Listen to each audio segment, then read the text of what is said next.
What's up, closers? How are you guys?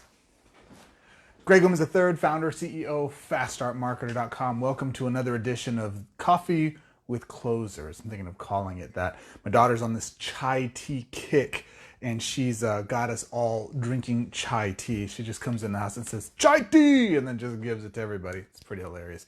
Anyways, hope you're doing fantastic. Whew, what a whirlwind this week has been. We've been making a commitment to do these lives every single day, and I appreciate you guys for being here live. If you're watching this live, let me a comment. Let me know you're here, chiming in, ask your questions, announce yourself, get some notoriety. In addition to that, if you're watching this on replay, let me know you're on replay. Okay, so today's contact. We've been talking a lot about the process, reaching out to folks, dealing with objections. I think a big challenge that I see a lot of folks in dealing with and talking with people about what their issues are with actually reaching out and talking to prospects is they don't know how to identify what a good prospect is. The big challenge I see for most home business owners, small business owners, people that are in the sales game is they come into every call with an expectation of getting the sale. I think this is one of the biggest causes of frustrations and really what causes most folks to want to quit being in business or being in sales because they have false expectations for themselves. So the rule that you want to take from this, number one, is to make sure you're managing your own personal expectations. So I have this rule of percentile. 100% they're going to buy, 0% they're not going to buy, right? Here's the reality. What's up, Daniel? Daniel Mitten's in the house. He's been loyal and dedicated to being on here, brother. I appreciate you being here and commenting. It really means a lot to me. But in these, on the scale of 0 to 100, what I learned back in the day is I'd go in there and I'd have this attitude of, I'm going to get on the phone and I'm going to talk to 7 prospects today. I'm going to get 3 sales. I'm going to close. And then at the end of the day, I'd be so frustrated because nobody would sign up. I have this really bad, attitude. Feel so deflated. I'd feel so just, oh my gosh, it was awful.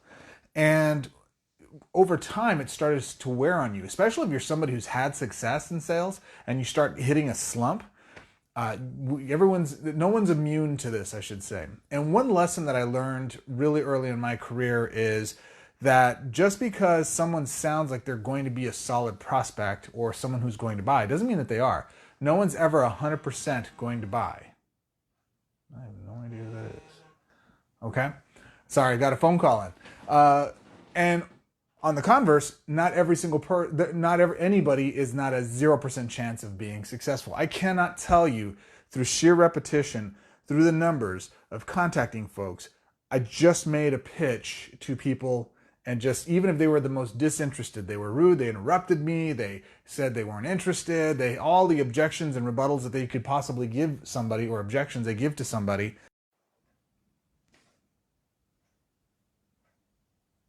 You there? I think I'm there. And then in the end, we just wind up getting to a point where there's no way that these guys are going to buy. There's just none. But then I make the offer to them and they buy. They say, you know what, you're right, let's go ahead and get it started. Here's my credit card, 42, blah, blah, blah. And I'm not even ready. I'm just writing it down at that point. It's kind of crazy. So the next thing then becomes that not everybody is 100%. I can't tell you how many times I've talked with folks who were just stellar, just amazing. They gave all the buying signs. Oh my God, this is so fantastic. I can't wait to have it. This is going to be amazing. This is going to do so many good things for us. Oh, this would be great. Great. Go get your credit card. Oh, I don't have X dollars. Oh, I can't afford that. Oh, I don't have the money to do that. Oh, I don't have credit cards. I don't qualify. And what we wind up realizing is it doesn't matter how much of a buying sign they give, no matter how many times they seem very positive, it doesn't mean they're going to buy. And when you start to embrace this concept of no one's ever 100% or 0%, then what you start to do is you start to look at the law of averages. You start to realize that selling is, some people say that it's not a numbers game. It's completely a numbers game. You want to connect with people. You want to engage with them. You want to help them identify limiting beliefs and overcoming those. You want to be a problem solver. All of those things. Yes. All the things I'm going to be teaching you and getting you exposed to in this series and these videos and this trainings. But at the end of the day, you got to understand that not anyone is 100% and not anyone is a 0%. Does this make sense? Okay.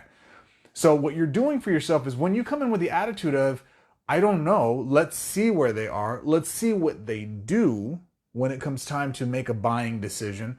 What you're doing for yourself is you're ultimately qualifying and you're ultimately putting yourself in a mental position where you're not over expecting. You guys get it? All right. So how do we do that? What do we do? What do we look for? Now, with that said, there are certain elements that you can look for in a prospect that make them higher percentile chances of being somebody that's going to buy from you or have a buying conversation with you. Okay.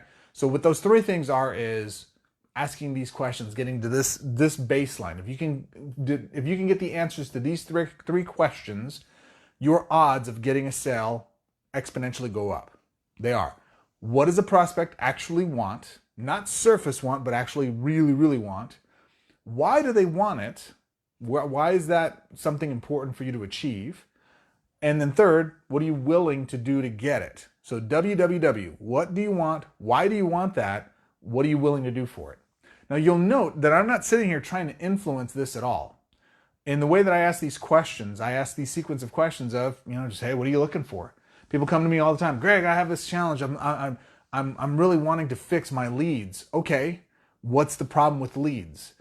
Now, most bad salespeople would come in and say, oh, I got the solution for you. This is going to fix your leads up right up the alley, without kind of doing any kind of investigation and figuring out what else have they tried. What else have they done? What other issues have they run into? What other challenges? What other processes? What other programs? How much have they invested? Who else have they worked with? All of these different questions you want to know, like, okay, what is the challenge? Like, what's going on with your lead source right now? Well, I'm getting leads, but none of them are answering the phone. Or I'm getting leads and we get on the phone, but we're not having any kind of conversion into the invite step. So the leads suck. We need better quality leads. It could be your script, right? I ask these questions because I'm so understanding and have a deeper knowledge of how I have a good enough understanding of how sales psychology works in a sales funnel that I can identify where the potential issues are. Maybe it's your pre-framing, maybe it's your copywriting, maybe it's your ad, maybe it's your offers positioning, maybe it's the way you're scripted, maybe it's the way you sound. So when people come to me, I have enough experience so when people say, hey, we get plenty of leads, we're not getting a conversion, we suck at sales, can you help us with that? I'd be happy to do that. Let's first identify that that's really the issue. Let's look at the entire funnel process from the beginning. And let me get a complete holistic look at what it is you're doing first. Is that fair? Can we do that? Yeah, okay, so what's the challenge? What's the process? Explain to me what happens. Notice all the what's, right? They go through, they start telling me all the things that are going on. I figure out the process. Now, why is it a challenge? So this looks good, this isn't. Why do you feel that is? Why is this an issue? Another thing too is why. So the why portion is, how is this limiting challenge? Or how is this challenge keeping you from achieving what you want in your business? What is it keeping you from? Narrowing down the true need. That's it. So Daniel's saying here in this video, yesterday's video did a great job of narrowing down their true need. If you didn't watch yesterday's video, it's somewhere here on the thread. I'll probably link to it later on here in this video if you're on YouTube, or if you're here on Facebook, just go look at yesterday's video, or the day before this day's video if you're watching this sometime in the future. And then you can see this video or yesterday's video, and you'll be able to see what we did there. Now, that said, the why portion is very important. It's one thing. Everybody says, I want to be thinner, I want to be sexier, I want to be, happier, healthier, I want to make more money, yada, yada, yada. Everybody wants that. You go to Bill Gates and say, hey, Bill, you want an extra $20? Bill's not going to say no if you're handing him $20. He will ask, what's the catch, right? Because he knows you don't get anything for nothing. So everybody wants more. The question is why? Why do they want more? And the next thing becomes, what is the motivation behind it? Or why are you motivated to get this done? Why is this so important to you? Why not just stay the way that you are now? How long have you wanted to achieve this? Why haven't you done that before? Why is this now important to you versus before the new year? Etc., etc. A lot of why-based questions will give you the psychology behind why it's important. They will literally tell you why they want to do this. So why is that important to know, Greg? That's a really good question, Greg. The answer is so that you have what we call hot buttons to be able to use as ways to motivate a prospect. Here's a little known secret in the sales world. People want to make change, but they only want to make change in small chunks of their life. The rest of their life, they're comfortable. When they're outside of those comfort zones or in those comfort zones, when they start to reach uncomfortableness, right? When they reach a level of uncomfortableness that is greater than the uncomfortableness of change, then they want to change so they can find more comfort. Does this make sense? Let me give you an example. Over the holidays, I have enjoyed very much the festivities. I have gorged myself on pumpkin pie, on breads, on cakes, on all kinds of stuff that I normally don't eat. Festive time. Now, the challenge is I've been doing it since my birthday in October. So it's been like 3 months that I've been gorging myself on this stuff. Unfortunately, it's starting to make a difference and an impact. Look, I'm starting to see it here and there. So because of that, as of January 1st, why did I pick the day? I don't know. Actually, it was this past Monday or Sunday. I said, okay, I can't eat like this anymore. I feel like crap. I'm lethargic. I'm just not, I don't have the same energy. I'm starting to notice now that I'm not, as productive as I was before starting this process. Time to get into my regular eating habits. Not on a diet. My regular eating habits are, I don't eat bread. I don't eat sugar. I don't eat, I don't eat any kind of sodas or drink any kind of stuff like that. I'm pretty straightforward, low carb, it's the way I've lived my life for most of the last 10 years.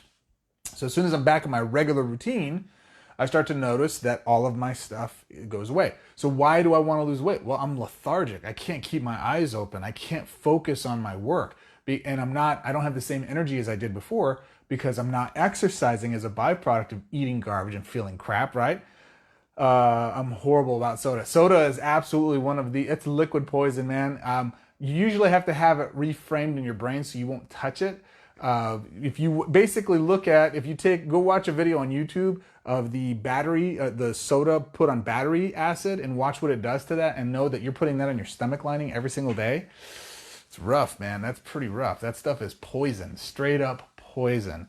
Some alternate suggestions for that. Case in point, I used to drink coffee with 2 scoops of sugar. Like I always would mix stuff into my coffee. But because I didn't like the taste of black coffee, I just drank black coffee for a month. I said, I'm just going to drink black coffee for a month. If I don't like the taste of it, why am I drinking it in the first place? I now love the taste of black coffee. I prefer black coffee. I love good coffee. It's because I had to condition myself to appreciate the nuances of what it was and get my tongue to not crave the sugary stuff, right?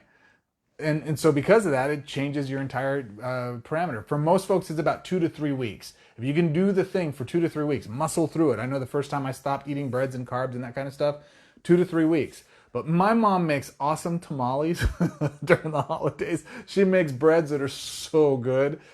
I give myself a window. It's not normally 3 months. It's usually about 4 weeks, 3 to 4 weeks. This 2019 definitely saw a heavier set Greg, and now he's hitting the gym. His home gym, and he's starting to run. He ran today again. Did a couple miles, and whew. Anyways, back to my point. So why do I want to do this? Because all the reasons it impacts me, and I want to know. As a salesperson, you want to know all of those things as to why is this an issue? Why is this such a big factor? And then we go into the third part, which is what are you willing to do to make that happen? Now, I've kind of described what I'm willing to do to lose weight. I'll cut out sugar. I'll cut out this. I'm very disciplined when it comes to eating. Actually, what's funny, though? We went on date night last night. The one carb I will have on a regular basis inside of that is we have pizza at Pizzeria Bianco. I know. But we eat it maybe once or twice a month, maybe. And the rest of my time is without carbs. So I forgive myself for that because Pizzeria Bianco, that place is amazing. But now I'm justifying. See, this is an important thing. When you're talking to a prospect, what do they justify as, oh, that doesn't count, right? Now you start to see what they're really willing to do. So you're willing to lose the weight, but you don't want to give up your pizzas on date night. Let me ask you a serious question if you're in the weight loss area.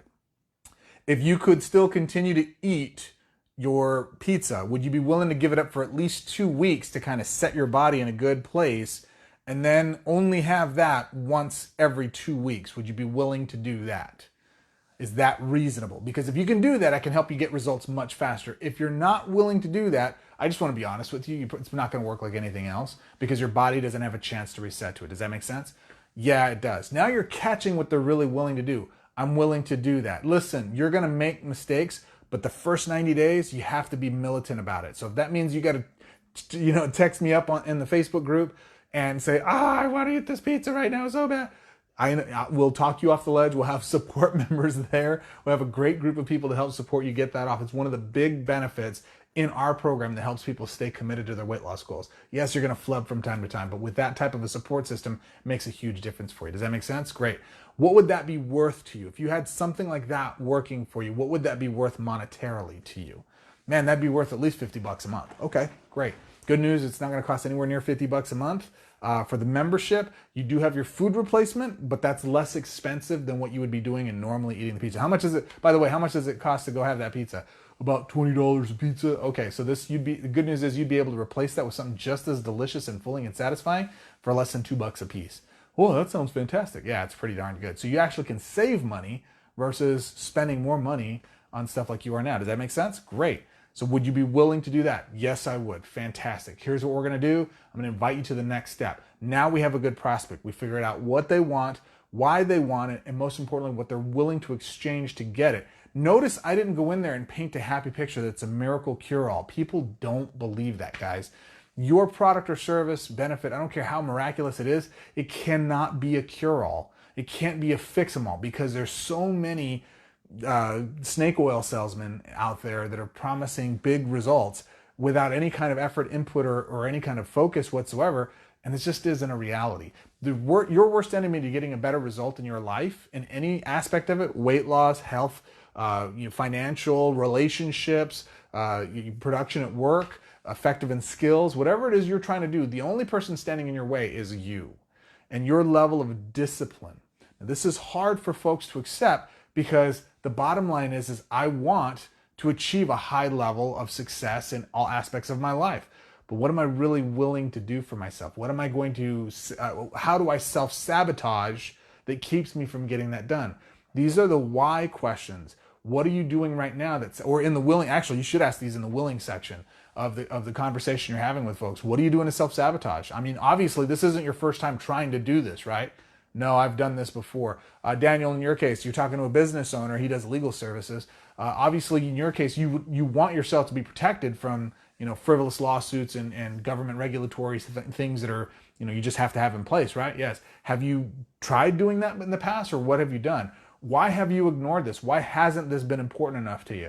Is it going to take a lawsuit from a civilian or worse, from a government agency before you realize, hey, I really should. I'm doing business in this way. I'm doing business with a target on my back. I really should have had these things in place. You tell me. I see it. I've seen the horror stories. I've seen enough after stories, the horror stories, to realize I never want to do business that way. I personally don't want to do business that way because the exposure and the liability that my business has by not having attorneys at my back, looking at my documentation, protecting my business, making sure my sites are in protocol, because I have that kind of attorney on my side, I sleep good at night knowing that if I ever have a lawsuit or an issue, I'm protected. And trust me, the bigger your business gets, the bigger the target on your back becomes. So that said, what is it going to take before you start to realize that's something you should have important for your business? Well, that's why I want to talk to you, because when you said that, it made a lot of sense to me. I'd like to hear more. Okay, so if I can show you where you can protect your business without breaking the bank. Now, obviously, the big downside to great attorneys is they cost a lot of money, right? This is a super affordable way to get those level of attorneys for yourself for a fraction of the cost. It's nominal. And guess what? You're not doing things in your business right now that you should, that is covered by this on a monthly basis. So it basically pays for itself in the first month. But I'm getting ahead of myself. If I could show you where you get some of the best attorneys advocating for your business and keeping you legal and keeping you on the up and up and protecting you if you do have a side challenge in business going forward, is that worth 15, 20 minutes of your time now to learn how to make that happen? Well, absolutely, Daniel. How would I do that? Great. Grab a pen and a piece of paper. I'll get you the details. Okay? So that model that I just gave right there is only effective. Like, people hear that and say, wow, that's brilliant, Greg. The way you said that is so confident. Oh my gosh, you would get people to sign up. That ain't it, man. That is not the answer. That's not the solution to getting people interested in your offer. You know what the solution is? What do they want? Why do they want it? What are they willing to exchange? It's the setup. If you look at Mike Tyson as a boxer, Mike Tyson was lethal, not because he threw that one haymaker punch and knocked people out. It's because of how he set it up. There's video on YouTube of him saying, here, here, here. He does 3 combinations, and then he opens his gate and just torques. That man has, pound for pound, the most torque a human can generate that I've ever seen. And I've seen a lot of fighters. That guy's torque is insane. The power he can drive through that punch, his entire body decimates, devastating. It's like Hiroshima in a knuckle. It is destructive, right? But that didn't happen because he is that powerful. It happened because of the 3 setups. Now you have the 3 setups you need to figure out what your prospects want, why, and what they're willing to exchange for it so that you can get that knockout punch in. You're not hurting people, you're helping them in a good way. All right, don't even start out by trying to sell. Get down to what you're willing to do to get results and how important it is for them first. Absolutely. And that's the key to it. My friends, I appreciate you. Updates. Who wants me to dial their leads? You want to see me doing this live in action? I'm still trying to set up the equipment. I am not a tech guy. Oh my gosh. I have set stuff up in the past, but I'm trying to get it to where we can get clean audio. We can't find a way to do it outside of just it speakering out of the thing. So if you want me to have a conversation with you about getting you on board, we have some folks coming on board. I already have existing students. Students get priority. So if you're not in one of my programs, you really should be. There's a link somewhere, MLM Business, I'm sorry. Woo, that's wrong. That is no more. We actually are shutting down the Blueprint. No more Blueprint. It's the sponsoring blueprint, or actually not the MLM business blueprint. It's the sponsoring blueprint now. And what we're doing is actually we have a promotion right now for the Fast Start Marketer sponsoring blueprint. So go to faststartmarketer.com/sponsoring blueprint. We have a crazy promo for the beginning of the year. All new folks are going to get access to a brand new Facebook group where we're actually posting this content on a daily basis. And more important than that, we're actually going to start helping you guys come out, start getting access to lead generations. There's 3 things to do this you're going to need. You need leads. You need some type of offer, and you need to then scale that offer. So here's the way we work in business. You go get leads, you find the right audience to target. You want the lowest hanging fruit, you want the easiest people you can support, and you want to go help them make a change in their life. You find that. How do we find that out, Greg? You already have a product. Figure out what your product does best, who it serves best, and where to find them on the Facebooks. We show you how to do that. We talk about that. So you go get leads. You get folks saying, hey, I'm interested. Here's my name, email, phone number. I'd like to talk to you. Okay. Then you talk to them, you interview them, you figure out what they want, why they want it, what they're willing to do to get it. Once they tell you these things, you talk to enough people, you then create an offer that matches their needs. Now, here's a little trick, or here's a little side note. You're going to make an offer to every single person. Doesn't mean they're going to take it, but you will make an offer to every single person. But what you will learn in the interview phase is you're going to figure out how you need to frame that offer, how you need to position it, how you need to set it up, so your prospect sees the best opportunity of value for it, so they're going to want to take it. You understand? Once you have that converting at a profit, we're getting leads and we test an offer that gets conversion at a profit. Now we go into phase 3, which is scaling. Now we turn that puppy up. Now we go drive more leads. Now we bring on team members. Now we start to sponsor people. I'm a firm believer you go get customers first. I'm a big product sales person for 2 reasons. Number 1, it's easier to do than trying to sponsor people. How much money are you making? Is this one of them pyramid schemes? When you're successful, I'll come back and talk to you about it, Daniel, right? All that kind of stuff. No, when you're selling a product, if the product is good, you'll be able to sell it easier to folks. The second thing it does for you is it helps you identify, is your product market viable? Listen, the FTC, man, is no joke. I just published a video on YouTube. If you're not on my YouTube channel, you should go there, Fast Start Marketer on YouTube. And what I published there is about a company, it was a couple of months ago, they got shut down. And I talk about how the FTC is going after companies more and more. Why? Because they're not leading with the product or the service. You really should lead with your products and services first. It's easier to get customers that way. And you can vet, is your product worthwhile? Is your product good? Daniel, your product's amazing. I know it firsthand because I have some good buddies that are in it. Well, we'll talk about that another time. But the bottom line is that you want to check to make sure that your product is a good product, that there's enough margin, and you can actually survive by selling the product. Once you've determined that, great. Now that that's done, now you can start to sponsor. Now you bring on people onto your team because you have something that you can scale and leverage.